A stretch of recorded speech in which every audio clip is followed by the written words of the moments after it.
রমজানে যে সব কাজের সওয়াব বেশি, সওয়াব তো প্রতিটা আমলেরই আছে, কিন্তু রমজান মাসে যেই সওয়াবগুলো স্পেশালি আল্লাহ রাব্বুল আলামিন বেশি বেশি দান করবেন। তো আমরা অল্প ইবাদতে, অল্প পরিশ্রমে বেশি বেশি ইবাদত পাওয়ার জন্য এই কাজগুলো আমরা করার চেষ্টা করব ইনশাআল্লাহ। যে কাজগুলো খুব নরমালি কাজ, সুযোগ হবে আমাদের অল্প পরিশ্রমের মধ্য দিয়ে আমরা এই কাজগুলো করতে পারবো, সম্পাদন করতে পারবো, শেষ করতে পারবো, এই কাজগুলোর প্রস্তুতি নিতে পারবো এবং তার হাদিয়া আল্লাহ রাব্বুল আলামিনের কাছ থেকে অনেক বেশি বেশি পাবো। প্রিয় ভাইরা, আমরা অল্প পরিশ্রম করে যদি বেশি লাভ পাই, অল্প পরিশ্রম করে যদি বেশি লাভবান হই, অল্প পরিশ্রম করে যদি আমরা এর বেনিফিট বেশি পাই, তাহলে তো এই বিষয়গুলো আমরা অবশ্যই জানার মানসিকতা এবং এই আমলগুলো করার মানসিকতা আমাদের বেশি বেশি তৈরি করতে হবে। প্রিয় কলিজার টুকরা ভাইয়েরা, যেই আমলগুলোর সওয়াব বেশি, বেনিফিট বেশি, যেই আমলগুলোর দাম বেশি, এক নম্বরে হলো রোজাদারকে ইফতারি করানো। এত গুরুত্বপূর্ণ একটি ইবাদত, এত দামি একটা ইবাদত, সারাদিন না খেয়ে থাকার পরে, উপোস থাকার পরে আপনি রোজা রাখলেন এবং একজন ক্লান্ত শ্রান্ত রোজাদার ব্যক্তিকে আপনি ইফতার করাবেন। মায়ার নবী বলেছেন, যে ব্যক্তি রোজা রাখল এবং যে ব্যক্তিটা একজন রোজাদারকে ইফতারি করালো, সারাটা দিন রোজা থেকে যে সওয়াব হয়, কাউকে ইফতারি করালে একজন রোজাদারের সওয়াব আল্লাহ রব্বুল আলামিন তার আমলনামায় লিখে দেয়। এজন্য আমরা বেশি বেশি রোজাদারকে ইফতার করানোর চেষ্টা করব। হতে পারে এক ঢোক পানি, হতে পারে এক গ্লাস পানি, হতে পারে এক টুকরো খেজুর, হতে পারে যে কোনো আইটেম ইফতারির। আমরা এটা টার্গেট নিয়ে থাকব যে আমি এই রমজান মাসে কাউকে না কাউকে ইফতারি করাবো। তাহলে সারাদিন রোজা রেখে আপনি যে সওয়াব পেলেন, ইফতারি করানোর কারণে আপনার রোজাদারের একটি সওয়াব আপনিও আপনার আমলনামায় দিয়ে দেওয়া হলো। প্রিয় ভাইয়েরা, তিরমিজির বর্ণনায় সে রোজাদারের সমপরিমাণই সওয়াব পাবে যে রোজা থাকলো এবং রোজাদারকে ইফতারি করালো, রোজাদারের সমমান সওয়াব সে পেয়ে যাবে। দুই নম্বরে হলো যত বেশি সম্ভব দান সদকা করা।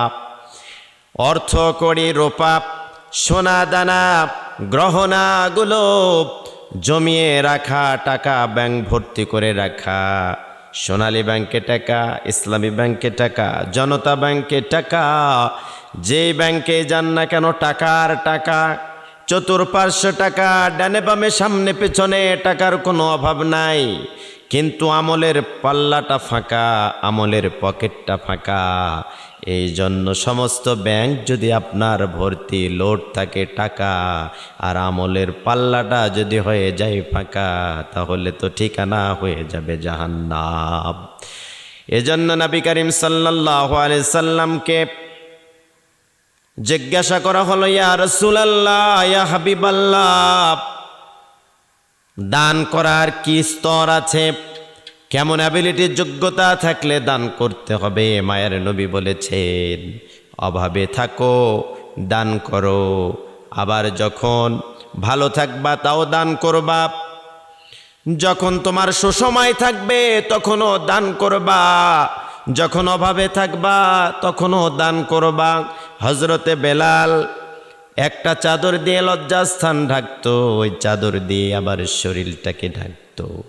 এরপরে আবু বকর, উসমান, আলী যখন দান করত, চোখের পানি ছেড়ে দিয়া গোমড়ে গোমড়ে নদীর স্রোতের মতো চোখের পানি ছেড়ে দে বলতো, নবীজি আমার যদি থাকতো তাহলে আমি দুহাত ভরে দান করতাম। নবী করিম সাল্লাল্লাহু আলাইহি সাল্লাম বলেছেন, বেলাল তোমার এই মানসিকতায় তোমাকে জান্নাতের ভিআইপি সিট দিবে। এই জন্য মানসিকতা আমাদের পজিটিভ থাকতে হবে। দান সদকা বেশি বেশি করবেন। রাসূল করিম সাল্লাল্লাহু আলাইহি সাল্লাম সবসময় বেশি বেশি দান করতেন। পৃথিবীর শুরু থেকে শেষ পর্যন্ত নবীজির মতো কেউ এত বড় দানবীর, এত বড় ডোনার, ইসলামের পক্ষে, কোরআনের পক্ষে, দিন কায়েমের পক্ষে এত বড় ডোনার আর পাওয়া যাবে না। আমরা শুনেছি হযরত ওসমান এত এত দান করেছেন, আবু বকর এত এত দান করেছেন, এরপরে আবু বকর এত এত দান করেছেন, হযরতে আলী দান করেছেন। সেই সময়ের যারা বড় বড় ধনাঢ্য ব্যক্তি সাহাবাই কেরাম ছিলেন তারা দান করেছেন লম্বা লম্বা বড় বড় দানের। কিন্তু নবী করিম সাল্লাল্লাহু আলাইহি ওয়াসাল্লামের দানের বিষয়টা কোরআন হাদিস যদি আমরা দেখি তাহলে বুঝতে পারবো নবীজির সামনে থেকে কোনো ফকির কখনো বিদায় নাই খালি হাতে। নবীজির কাছ থেকে গরিব দুঃখী দুস্থ অসহায় মানুষ, নির্যাতিত মানুষ, ঠেলাওয়ালা, দিনমজুর, অসহায়, দরিদ্র, এই মানুষগুলো যখনই নবীজির কাছে আসতো নবী করিম সাল্লাল্লাহু আলাইহি সাল্লাম খুব দ্রুত তাদের হাতে কিছু না কিছু দিয়ে বিদায় করতেন। কিছু নাই, কমপক্ষে খেজুর হাতে দিয়ে বিদায় করে দিতেন। এই জন্য সব সময়ের জন্য বন্টনের হাত মায়ের নবী পছন্দ করেন। নবীজি সব সময় দেওয়ার হাতটা পছন্দ করেন। আল্লাহ রব্বুল আলামিন ও চাওয়ার চাইতে দেওয়ার হাতটা পছন্দ করেন। সহিহ বুখারী শরীফের 3554 নম্বর হাদিস। নবী করিম সাল্লাল্লাহু আলাইহি সাল্লাম কত বড় দানশীল ছিলেন, বেশি বেশি দান করতেন। তার দানশীলতা বহুগুণ ছিল। রমজানের পবিত্র দিনে যখন জিবরাইল আলাইহিস সালাতু ওয়াস সালাম তার সঙ্গে দেখা করতেন, জিবরাইল আলাইহিস সালাম রমজানের প্রতি রাতে তার সঙ্গে দেখা করে নবী করিম সাল্লাল্লাহু আলাইহি সাল্লামের সাথে যখন দেখা করতেন, রাসূল করিম সাল্লাল্লাহু আলাইহি ওয়াসাল্লাম কল্যাণ বন্টনে প্রবাহিত বাতাসের চেয়েও বেশি দানশীল ছিলেন। রাতে তার সঙ্গে নবীজির সঙ্গে যখন দেখা করতেন, কোরআনের সবক দিতেন নবী করিম সাল্লাল্লাহু আলাইহি সাল্লামকে। রাসূল সাল্লাল্লাহু আলাইহি সাল্লাম কল্যাণ বন্টনে প্রবাহিত বাতাসের চেয়েও বেশি দানশীল ছিলেন। মানুষকে সৎ পরামর্শ দিতেন, দান করতেন, উদার ছিলেন, মানুষের দুঃখে সুখে পাশে ছিলেন, দরিদ্র মানুষদেরকে বুকে টেনে নিয়ে সান্ত্বনা দিতেন, উৎসাহিত করতেন, কিছু না কিছু তাদেরকে দেওয়ার চেষ্টা করতেন। প্রিয় ভাইয়েরা, অসহায় মানুষের পাশে দাঁড়ানো, সাদকা করা, দান করা, দরিদ্র মানুষকে একটু অন্ন বস্ত্র দান করা আল্লাহ রাব্বুল আলামিন বড্ড খুশি হয়ে যান। আল্লাহ রাসূল সাল্লাল্লাহু আলাইহি সাল্লাম বলেছেন, যেই ব্যক্তি হালাল কামাই থেকে একটু খেজুর পরিমাণ সাদকা করবে আল্লাহ তা কবুল করবেন, এবং আল্লাহ শুধু পবিত্র মাল কবুল করেন আর তার ডান হাতটা দিয়ে কবুল করেন। আল্লাহ রব্বুল আলামিন কখনো হারাম কিছু গ্রহণ করেন না। আল্লাহ পাক সব সময় হালাল পছন্দ করে। বুখারীর বর্ণনায় যেমন তোমাদের কেউ অস্ত্র শাবক প্রতিপালন করে তাকে অবশেষে সেই সদাগা পাহাড় বরাবর হয়ে যায়। যদি কেউ কিছু ঠঙ্ক দান করেন, অল্প স্বল্প দান করেন, সেটা আল্লাহ রব্বুল আলামিন পেলে পুষে লালন পালন করে ওটা সেই জায়গায় আর অল্প থাকে না, সেটা কিয়ামত পর্যন্ত বাড়িয়ে দিয়ে সেটাকে উহুদ পাহাড় সমতুল্য করে দেন। বুখারী শরীফের 1410 নম্বর হাদিস। আল্লাহ রব্বুল আলামিনের ব্যাংক বড় বড়, আল্লাহ রব্বুল আলামিনের ব্যাংক ছোট না। আল্লাহ রব্বুল আলামিনের যেই ব্যাংক আছে এই ব্যাংকটাতে সব সময়ের জন্য এই টাকাগুলো, অর্থ সম্পদগুলো পেলে পুষে বড় করে জান্নাতে যাওয়ার উপযোগী করে তোলে। এরপরে রাত জেগে ইবাদত করা।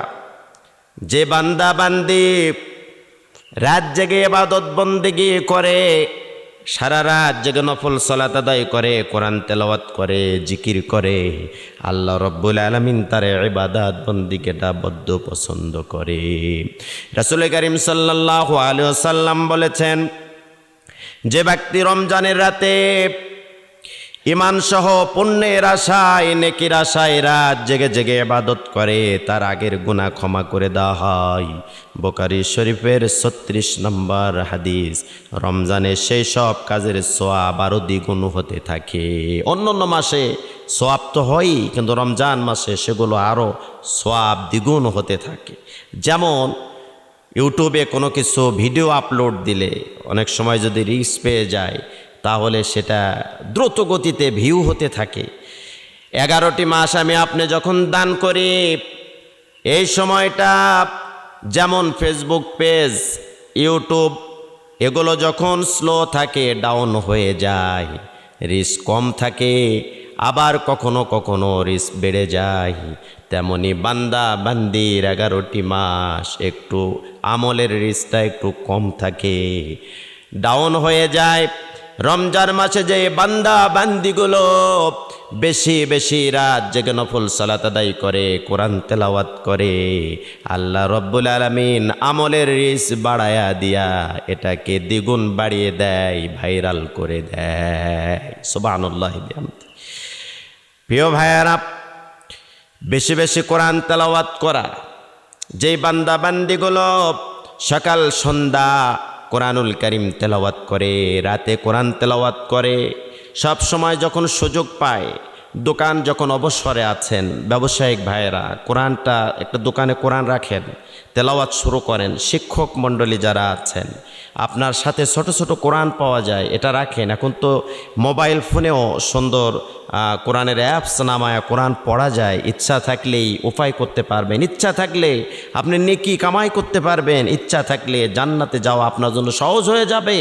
এখন তো হাতের মুঠোয় কোরআনুল কারীম আমরা পেয়ে যাচ্ছি। আমরা কোরআনে সার্চ দিলেই আমরা তাফসির পাচ্ছি, হাদিস পাচ্ছি, নবী করিম সাল্লাল্লাহু আলাইহি সাল্লামের পূর্ণাঙ্গ জীবনী পাচ্ছি, সাহাবায়ে কেরামদের জীবনী পাচ্ছি। এগুলোকে আমরা পড়ব, জানব এবং আমল করার চেষ্টা করব। প্রিয় ভাইয়েরা, এজন্য বেশি বেশি কোরআন তেলাওয়াত। আব্দুল্লাহ ইবনে ওমর রাদিয়াল্লাহু তাআলা থেকে বর্ণিত, রাসূল করিম সাল্লাল্লাহু আলাইহি ওয়াসাল্লাম বলেছেন, সিয়াম এবং কোরআন বান্দার জন্য শাফাআত করবে।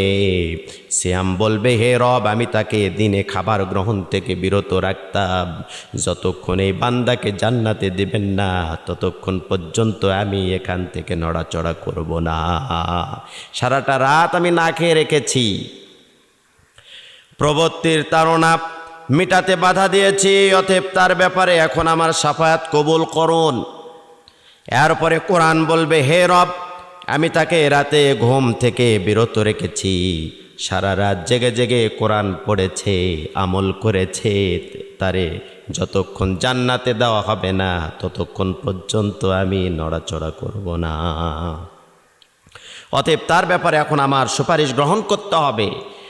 সিয়াম বলবে, রোজা বলবে, আমার সুপারিশ গ্রহণ করতে হবে। কোরআনুল কারীম বলবে, আমার সুপারিশ গ্রহণ করতে হবে। যতক্ষণ আমাদের সুপারিশ গ্রহণ করবেন না ততক্ষণ পর্যন্ত আমরা এখানেই থাকবো, এখান থেকে নড়াচড়া করব না। আল্লাহ রব্বুল আলামিন সিয়াম, রোজার এবং কোরআনুল কারীমের সুপারিশ গ্রহণ করে তাদের উচিলায় বান্দাকে জান্নাতে দিয়ে দিবে।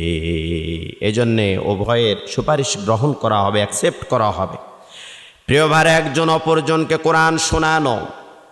নবী করিম সাল্লাল্লাহু আলাইহি ওয়াসাল্লাম কোরআনুল কারীম শুনতেন, শোনাতেন। রমজান মাসে একজন অপরজনকে কোরআন শোনানো একটি উত্তম আমল, এটিকে দাওর বলা হয়। যারা একজন আরেকজনকে কোরআনুল কারীম শোনাবে, হাফেজ কোরআনগুলো একজন আরেকজনকে শোনায়, শোনালে আরও একটু সুন্দর হয়, পড়া সুন্দর মজবুত হয় এবং এটাকে দাওর বলা হয়। ইবনে আব্বাস রাদিয়াল্লাহু তাআলা আনহু থেকে বর্ণিত হাদিসে এসেছে, জিবরাইল আলাইহিস সালাতু ওয়াস সালাম রমজানের প্রতি রাতে নবী করিম সাল্লাল্লাহু আলাইহি ওয়াসাল্লামের কাছে এসে সাক্ষাৎ করতেন। নবী করিম সাল্লাল্লাহু আলাইহি ওয়াসাল্লাম হযরত জিবরাইল আমিনকে কোরআন শোনাতেন। সুবহানাল্লাহ। বুখারী শরীফের 1902 নম্বর হাদিস। প্রতি রাত, রমজানের প্রতি রাত জিবরাইল আমিন আসতেন। নবী করিম সাল্লাল্লাহু আলাইহি ওয়াসাল্লাম জিবরাইল আমিনকে কোরআন শোনাতেন। তার মানে আমাদেরও কোরআন শোনানো একটা ইবাদত, কোরআন শোনাও একটা ইবাদত, এটাকে দাওর বলা হয়। রমজানের শেষ দশকে ইবাদত বাড়িয়ে দেওয়া। রমজান যত এগিয়ে যাবে, রমজান 1টা 2টা 3টা 5টা 10টা করে যত শেষ হতে থাকবে, আমলের গতিটা তত বাড়িয়ে দিতে হবে। কারণ এই রমজান মাস আর আমাদের জীবনে আমরা পাবো কিনা জানি না। এই জন্যে রমজান যত বেড়ে যাবে, রমজান মাসটা যখন শেষ হয়ে যাচ্ছে এরকম তৈরি হবে, এই পরিস্থিতি যত বাড়তে থাকবে, রোজাগুলো যত কমে যাবে, ততই আমরা বেশি বেশি আমলের দিকে ঝুঁকে পড়তে হবে। যেমন করে আয়েশা রাদিয়াল্লাহু তাআলা আনহা বলেন, যখন রমজানের শেষ দশক আসতো, নবী করিম সাল্লাল্লাহু আলাইহি ওয়াসাল্লাম তার লুঙ্গি কষে নিতেন, শক্ত করে নিতেন, বেশি বেশি ইবাদতের প্রস্তুতি নিতেন, প্রিপারেশন নিতেন, বেশি রাত জেগে জেগে কোরআন তেলাওয়াত করতেন, ইবাদতে মশগুল থাকতেন। শুধু নিজেই নয়, ব্যক্তিগতভাবে ইবাদতে মশগুল থাকতেন না, পরিবারের সবাইকে বেশি বেশি আমল করার, বেশি বেশি কোরআন তেলাওয়াত করার, বেশি বেশি আমলের ভিতরে লেগে থাকার জন্য উৎসাহিত করতেন। সহিহ বুখারীর 2024 নম্বর হাদিস। রমজানে সেই সব কাজই আমাদের বেশি বেশি আমলের দিকে আরো বাড়িয়ে দিবে। এরপরে লাইলাতুল কদর অনুসন্ধান করা। যারা বিচক্ষণ, যারা মুমিন, যারা মুসলিম, যারা ঈমানওয়ালা, যারা আল্লাহর জান্নাতে যেতে চায়, জাহান্নামের আগুনে পড়তে চায় না, জাহান্নামের শাস্তিটাকে ভয় পায়, কবরের শাস্তিটাকে ভয় পায়, যারা পুলচিরাত চোখের পলকে পার হতে চায়, আল্লাহর জান্নাতে যেতে চায়, নাজ নেয়ামত ভক্ষণ করতে চায়, অনাবিল শান্তির জায়গা জান্নাতে যেতে চায়, প্রিয় ভাইয়েরা, তারা দুনিয়ার ঘুমকে হারাম করে দিবে। দুনিয়ার বিলাসবহুল জীবন তার কাছে তুচ্ছ তাচ্ছিল্য মনে হবে। দুনিয়ার কোনো ভালো লাগা, ভালোবাসা তাকে মশগুল করতে পারবে না। রাত জেগে জেগে সে ইবাদত করবে, কোরআন তেলাওয়াত করবে। পবিত্র রমজানে এমন একটি রাত আছে যা 1000 মাসের চেয়েও উত্তম। পবিত্র কোরআনে মহান আল্লাহ বলেন, নিশ্চয় আমি কোরআন অবতীর্ণ করেছি কদরের রাতে। এই রাতটা হচ্ছে কোনো স্বাভাবিক রাত নয়। এই রাতটা 1000 মাসে ইবাদত করলে যে সওয়াব হয়, এই একটি রাতের ইবাদত আল্লাহ রব্বুল আলামিন 1000 মাসের চাইতেও বেশি সওয়াব লিখে দেন। 1000 মাসের চাইতে উত্তম একটি রাত আসবে আমাদের মাঝে, এটি হলো লাইলাতুল কদর। জিবরাইল আমিন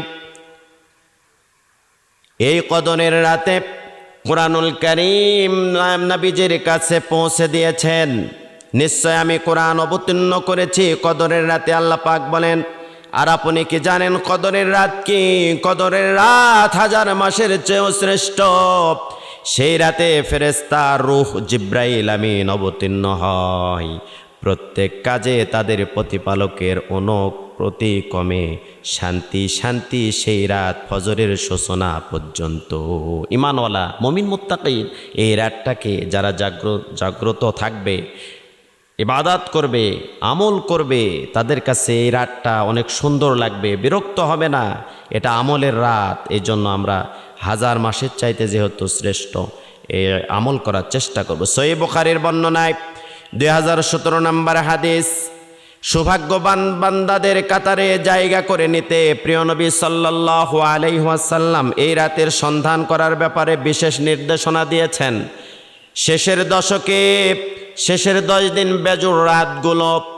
বেজোর রাতগুলো তালাশ করা, শুধু একটা রাত তালাশ করা নয়, বেজোর রাতগুলো তালাশ করলেই ইনশাআল্লাহ আমরা সেই সৌভাগ্যবান বান্দা হয়ে যাব। 1000 মাসের চাইতো শ্রেষ্ঠ, উত্তম। সামর্থ্য থাকলে উমরা করা। এক হাদিসে এসেছে পবিত্র রমজান মাসে উমরা পালনে হজের সমতুল্য সওয়াব পাওয়া যায়। রাসূল করিম সাল্লাল্লাহু আলাইহি ওয়াসাল্লাম বলেছেন, রমজান মাসের উমরা সওয়াবের ক্ষেত্রে হজের সমতুল্য। অন্য মাসে হজ করলে যে সওয়াব হয়, রমজান মাসে উমরা করলে সে সওয়াব দিয়ে দেন। ইবনে মাজার 1991 নম্বর হাদিস। সামর্থ্য থাকলে ইতিকাফ করা। আজকে ইতিকাফের জন্য মসজিদে লোক খুঁজে পাওয়া যায় না। ইতিকাফ কে করবে? স্ত্রীর মহব্বত, ছেলে মেয়ের মহব্বত, অর্থের মহব্বত, টাকার মহব্বত, গাড়ি বাড়ির মহব্বত, পরিবারের মহব্বত, নবী করিম সাল্লাল্লাহু আলাইহি সাল্লাম বলেছেন, ওই বাড়িটা আমার মনে হয় জ্বালিয়ে দিই, পুড়িয়ে দিই। যদি ছোট্ট বাচ্চা না থাকতো, আর যদি ওই বাড়িতে নারীরা না থাকতো, মহিলারা না থাকতো, তাহলে আমার মনে হয় ওই বাড়িগুলো জ্বালায়া ভৎস করে দিই। কারণ ওই বাড়ির মহব্বতে, গাড়ির মহব্বতে বান্দাগুলো মসজিদে এসে জামাতের সাথে নামাজ আদায় করতে পারে না। নবীজি বলেছেন, যারা বাড়ি থেকে এসে মসজিদে জামাতবদ্ধভাবে নামাজ আদায় করবে, আল্লাহ রব্বুল আলামিন বাড়িতে নামাজ আদায় করার চাইতে মসজিদে নামাজ আদায় করলে 27 গুণ সওয়াব বাড়িয়ে দিবেন। কিন্তু সেই মহব্বতে পড়ে, বাচ্চাদের প্যাচে পড়ে, পরিবারের মহব্বতে পড়ে কিন্তু আজকে আমরা মসজিদ ছেড়ে দিয়েছি। ভিআইপি মসজিদ, টাইলস যুক্ত মসজিদ, খানদানি মসজিদ, অত্যাধুনিক গজ্জিয়াস মসজিদ, কিন্তু সেই মসজিদে এতেকাপ করার লোক পাওয়া যায় না। কারণ কি? আমি 10 দিন এতেকাপে থাকবো, আমার 10,000 টাকা লস হবে। আমি 10 দিন এতেকাপে থাকবো, আমার 50,000 টাকা লস হবে, 1 লক্ষ টাকা লস হবে। পরিবারের সাথে দেখা করতে পারবো না, ছেলে মেয়েকে আদর করতে পারবো না। এই যে পিছুটান সবসময়ের জন্য, এটা এতেকাপ থেকে আমরা বঞ্চিত হয়ে যাচ্ছি। আয়েশা রাদিয়াল্লাহু তাআলা বলেন, রাসূলুল্লাহ সাল্লাল্লাহু আলাইহি ওয়াসাল্লাম বলেছেন, রমজানের শেষ দশকে এতেকাপ করতেন নবী করিম সাল্লাল্লাহু আলাইহি ওয়াসাল্লাম। তার উফতি পর্যন্ত এই নিয়মই ছিল, মৃত্যু পর্যন্ত উনি আমলটি করতেন। সহিহ বুখারী 2026 নম্বর হাদিস। হাদিসে এসেছে, যে ব্যক্তি আল্লাহর সন্তুষ্টির উদ্দেশ্যে একদিন এতেকাপ করবে, আল্লাহ তাআলা তার ও জাহান্নামের মাঝে বিরাট একটা ফাঁকা জায়গা করে দিবেন, দূরত্ব করে দিবেন। এই দূরত্ব সৃষ্টি করবেন, যার দূরত্ব 2 দিগন্তের দূরত্বের থেকেও অনেক বেশি। এই জন্য এতেকাপের গুরুত্ব অপরিসীম। এতেকাফ করলে নোংরা কথা মুখে থাকে না, এতেকাফ করলে অশ্লীল কথা থাকে না, এতেকাফ করলে গীবত থাকে না, এতেকাফ করলে কোরআন তেলাওয়াত হয়, এতেকাফ করলে নফল সালাত বেশি হয়, এতেকাফ করলে আল্লাহর ঘরের ভিতরে থাকার কারণে লাইফটা পরিবর্তন হয়, আমলের জিন্দেগি তৈরি হয়, জীবনের গুনাহগুলো আল্লাহ মাফ করে দেয়। এই জন্যে আমরা বেশি বেশি এতেকাফ করার চেষ্টা করব। প্রিয় ভাইয়েরা, দোয়া ও জিকির ও ইস্তেগফারে মগ্ন থাকতে হবে। বাজে কথা না বলে, বাজে আড্ডা না দিয়ে। আবু হুরায়রা রাদিয়াল্লাহু তাআলা বলেন, রাসূল করিম সাল্লাল্লাহু আলাইহি ওয়াসাল্লাম বলেছেন, 3 ধরনের লোকের দোয়া কখনো ফিরে দেওয়া হয় না। রোজাদার যখন ইফতারি সামনে নিয়ে দোয়া করবে, আল্লাহ রাব্বুল আলামিন ওই দোয়াটা কবুল করে নেন। ওই দোয়া আর ব্যাক করে ফিরে আসে না, মালিক অ্যাকসেপ্ট করে নেন। 2 নম্বরে ন্যায়পরায়ণ শাসক। কোনো জায়গার দায়িত্বে থাকা, যদি কোনো ন্যায় শাসক হয়, ইনসাফ ভিত্তিক শাসক হয়, ওই শাসকটি দোয়া করার সাথে সাথে মালিক কবুল করে নেন। এরপরে ওই ব্যক্তির দোয়া কবুল হয়ে যায়। মজলুমের দোয়া, নির্যাতিত মানুষের দোয়া, অপরাধ নাই, মানুষটি নির্যাতিত, নিপীড়িত, বাকশক্তি বন্ধ, কিন্তু তার উপরে মিথ্যা অজুহাত দিয়া তার উপরে জুলুম করা হচ্ছে। এই ধরনের নির্যাতিত মানুষ যদি হাত বাড়ায় দেয়, নির্যাতিত মানুষের হাত আল্লাহ পাক কবুল করে নেন। এজন্য আমরা বেশি বেশি দোয়া এবং ইস্তেগফার করার চেষ্টা করব। তিরমিজির বর্ণনায় 3598 নম্বর হাদিস, রাসূল করিম সাল্লাল্লাহু আলাইহি ওয়াসাল্লাম বলেছেন, মহান আল্লাহর কাছে দোয়ার চেয়ে অধিক সম্মানিত কোনো জিনিস নাই। ইবনে মাজার 3829 নম্বর হাদিস, বান্দা তার ভাগ্যকে পরিবর্তন যদি করতে চায়, তাহলে অন্য কিছু দিয়ে ভাগ্য পরিবর্তন হবে না। ভাগ্য পরিবর্তন করার সবচাইতে জাদুকরী পন্থা হলো মালিকের কাছে হাত তুলে চোখের পানি ছেড়ে দিয়া কান্না করে দোয়া করা। প্রিয় ভাইয়েরা, এরপরে মেসওয়াক করা, এটাকে আমরা ছোটোখাটো আমল মনে করি, কিন্তু নবীজির জীবনে এটা অত্যন্ত গুরুত্বপূর্ণ একটা আমল ছিল। নবীজি মেসওয়াকের প্রতি বিশেষ গুরুত্ব আরোপ করেছেন। রমজানে সেই সব গুরুত্বর স্বাভাবিকভাবে আরও বেড়ে যায়। মেসওয়াকটা এখন রমজান মাসে কিছু মানুষ করে, রমজান চলে গেলে কিন্তু আর মেসওয়াক করে না। মেসওয়াক মুখের জন্য পবিত্রকারী এবং রবের সন্তুষ্টি অনয়নকারী। রাসূল করিম সাল্লাল্লাহু আলাইহি ওয়াসাল্লাম রোজা রেখে মেসওয়াক করতেন বলে বিভিন্ন বর্ণনা পাওয়া যায়। এজন্য আমরা মেসওয়াক করব, যাতে করে মেসওয়াকের আঘাত লেগে রক্ত না আসে। হালকা করে আমরা মেসওয়াক করার চেষ্টা করব। খুশি হয়ে যাবেন মালিক, আমল নামা আমাদের আল্লাহ পাক সওয়াব দিয়ে পরিপূর্ণ করে দিবে। মেসওয়াকের আমলটা আমরা ছোট মনে করলেও নবীজির কাছে খুবই গুরুত্বপূর্ণ ছিল। কোরআন মুখস্থ করা, রমজান মাসে ফ্রি আছেন, কোরআনটা মুখস্থ করেন। রহমান সূরা, ইয়াসিন সূরা, সূরা ওয়াকিয়া, সূরা মুলক, ছোট ছোট 30 নাম্বার পারার যে ছোট ছোট সূরা আছে, এই সূরাগুলো আমরা ঠোঁটস্থ করে ফেলবো, মুখস্থ করে ফেলবো। কারণ রমজান মাস, স্কুল নাই, কলেজ নাই, ইউনিভার্সিটি বন্ধ। আর রমজান মাসে আমাদের যত কাজের গতি থাক না কেন, এই মাসটাকে একটু স্লো করতে হবে, কাজের গতি কমিয়ে দিতে হবে, আমলের গতিটা বৃদ্ধি করতে হবে। আর অন্য অন্য সকল কাজটা যেন ডাউন হয়ে যায়, আর আমল নামাটা যেন সব সময়ের জন্যে গতি পেয়ে। কোরআনুল কারীম আমরা চর্চা করব, পড়ার চেষ্টা করব, গবেষণা করার চেষ্টা করব। যেহেতু এখন আমরা রমজান মাসে ফ্রি আছি, এই জন্য কোরআনের ছোট ছোট সূরাগুলো আমরা মুখস্থ করে ফেলব। যেহেতু নামাজে ছোট সূরাগুলো আমাদের সব সময়ের জন্য প্রয়োজন হয়।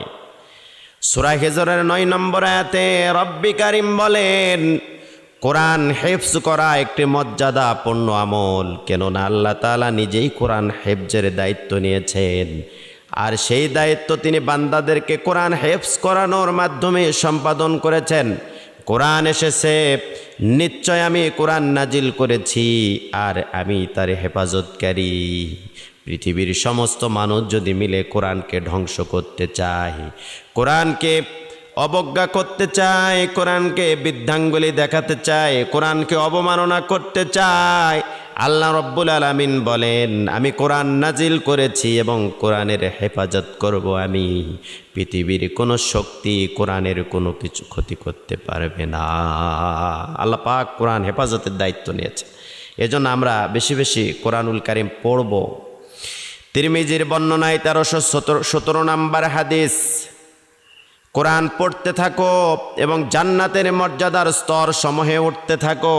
জান্নাতের যতগুলো ধাপ আছে, জান্নাতের যতগুলো সিঁড়ি আছে, বান্দাকে বলে দেওয়া হবে, ও বান্দা, দুনিয়াতে কোরআন পড়েছ, দুনিয়াতে কোরআন মেনেছ, কোরআনের সমাজ বিনির্মাণে রক্ত দিয়েছ, কোরআন প্রতিষ্ঠিত করার জন্য ত্যাগ স্বীকার করেছ, স্যাক্রিফাইস করেছ, পরিশ্রমের আজকে তোমার দাম হচ্ছে।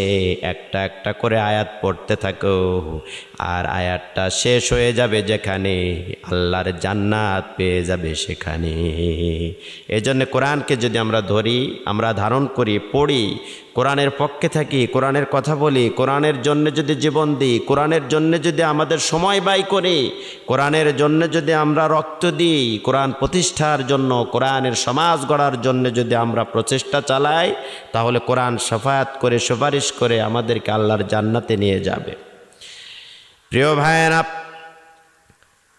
ফজর নামাজের পর মসজিদে কিছুক্ষণ অবস্থান করা, ফজরের পর সূর্যোদয় পর্যন্ত মসজিদে অবস্থান করা একটি বিরাট সওয়াবের কাজ।